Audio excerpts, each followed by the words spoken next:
Hey everyone, RemanX here with a very, very special top 10 list. This is going to be for December. For the Chaos Theory event that's coming up in the next couple of days, these are the top 10 characters to use your promotion credits on, with a couple of honorable mentions. And we're going to start with some of the outliers, some of the ones the community really had a hard time grasping, because it's just the fact that we don't have them at high stars. And we're going to start with Baron Zemo.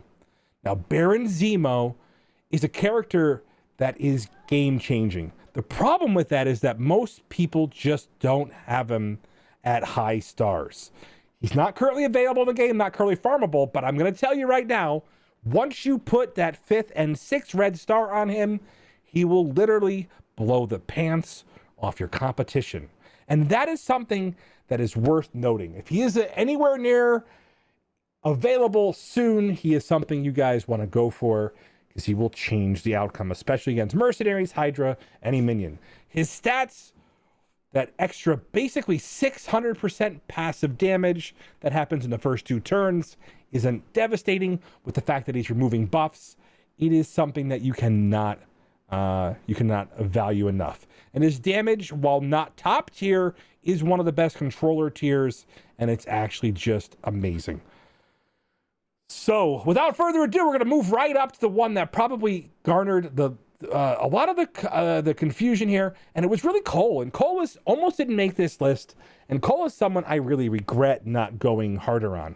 Because he's not available, I haven't promoted him to 7 stars, and I would love to see a 6 and 7 red star. If you've ever fought Black Order, you'll know the absolute bastion of defense that is Cole Obsidian when he has 7 red star. He is insanely powerful if you happen to get him up that level. If you're still building your Black Order, you're still using them for your arena, and you want to make sure they hold on defense, this is one of the keys, as long as I'm not in your arena shard. I'm joking, but realistically, that's something to consider when you're doing this.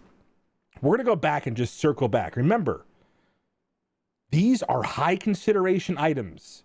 Those gold credits are very expensive. And the idea behind it is the amount of time that it's going to take for you to earn these. You want to make sure that they're not already doing what you need them to do. If you put a gold credit on here and a new character comes out down the road that's power exceeds these, you won't have the opportunity to do so. And so we already know that there's no gold credits at the end of Dark Dimension 4. So it's something you want to make sure you're absolutely taking into consideration. But he is devastatingly powerful nonetheless. All right, another character that was kind of on the cusp over here was ANTI-VENOM. And ANTI-VENOM is a great character, don't get me wrong. It's just that some of his stats are built into his kit. However, people neglect that he is throwing up regens. He's throwing up negative effects that are all based on his stats. So the fact that he does a decent amount of damage through all of that, does some amazing heals, he is quite a good character. Now, I'm probably going to say 5, maybe 6. You don't have to go too high on him, but I think if you got lucky enough to get a 7 from a pull, he is devastating. But I stopped at 5. He isn't on my next list for priorities, but he'll probably move up there down the road. All right, next character that we're going to talk about was surprising, because she is a character that probably gets very little use outside of her team, but she can become a fundamental piece of a lot of other puzzles.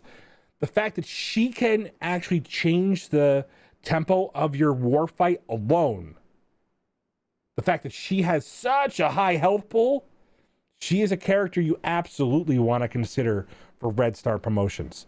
She's going to potentially determine whether or not this character, and another honorable mention we'll talk about later, will help determine if your X-Force beats the team that they're supposed to. Remember, that's a big comparison. If you're facing teams that are bigger than NTW, it might be time, or X23 in this case, it may be time to build them up if you're seeing them frequently.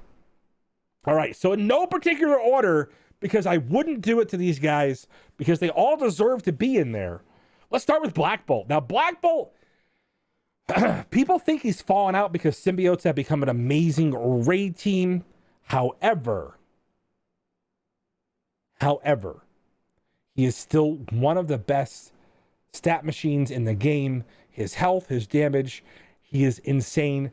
And we've talked about it. We've seen symbiotes destroy the world, but I'm telling you, your symbiote Spider-Man, your Carnage, and your Anti-Venom, coupled with Yo-Yo and Black Bolt, may still be the best and most reliable raid team.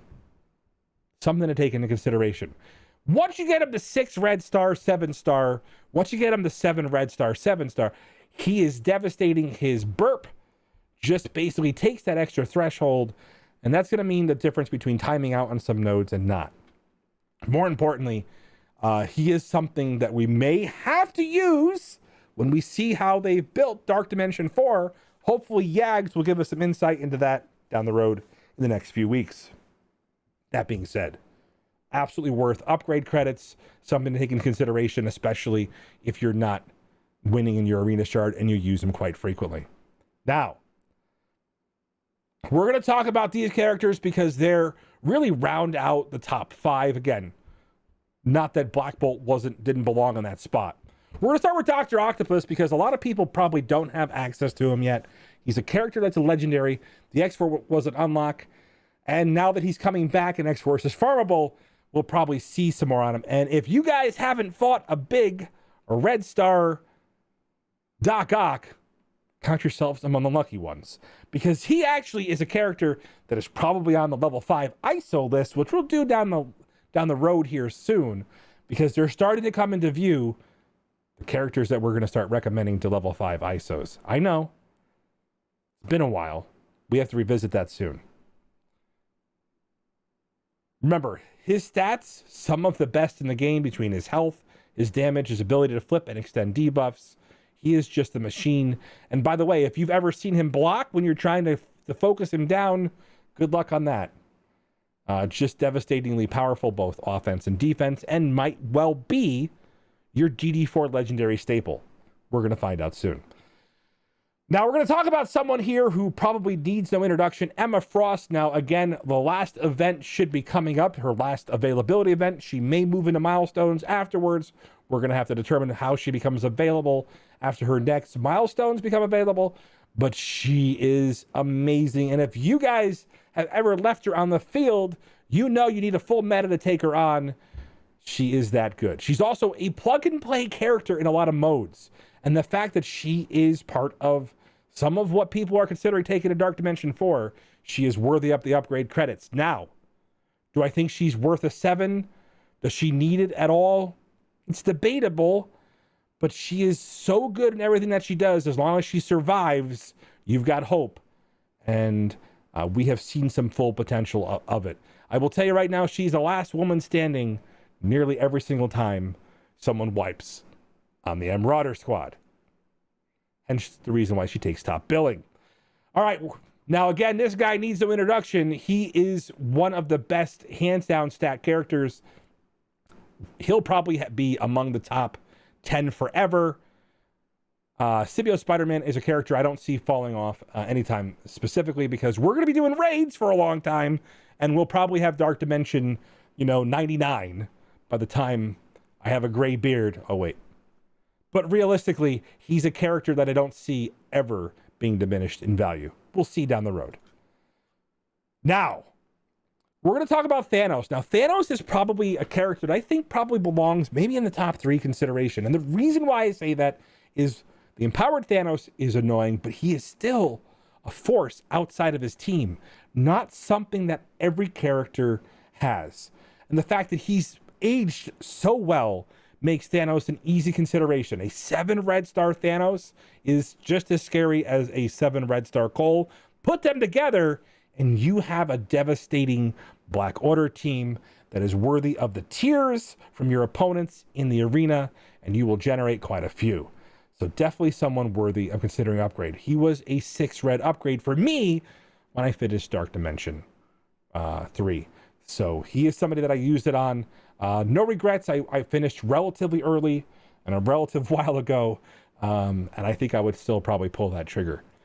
That being said, last but not least, a character that has probably come right back into his own is Mr. Sinister. And Mr. Sinister, probably top 3 characters. And the thing about it is, He gets better with every red star and star that he gets.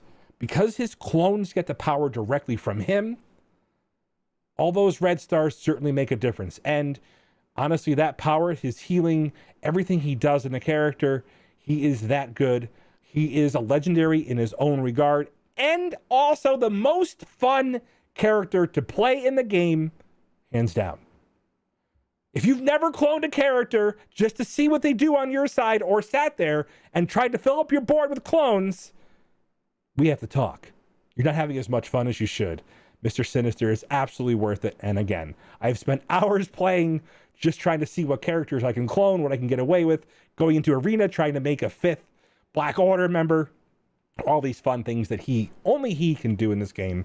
A very unique character and absolutely worthy of those credits. So remember, guys, we just went through the top 10 list for December. We're going to be doing this every month on Twitch. You guys can catch me. Remember, I do things so you don't have to, including upgrading my Doc Ock to 7 red stars. Hopefully coming soon to Dark Dimension 4 for you. And I'm going to leave you with this last words of warning. Don't upgrade them unless you have to. These are expensive. We all know the price that Scopely sells them to you. And more importantly, we want to make sure that you don't waste them if the characters do fall off this list. And they sometimes can quickly, especially if a new counter emerges or something changes drastically with their kits. Remember, guys, love you much. Be kind to each other and stay tuned for the next list, which should be the top characters to upgrade ISOs on. All right, guys, see you soon.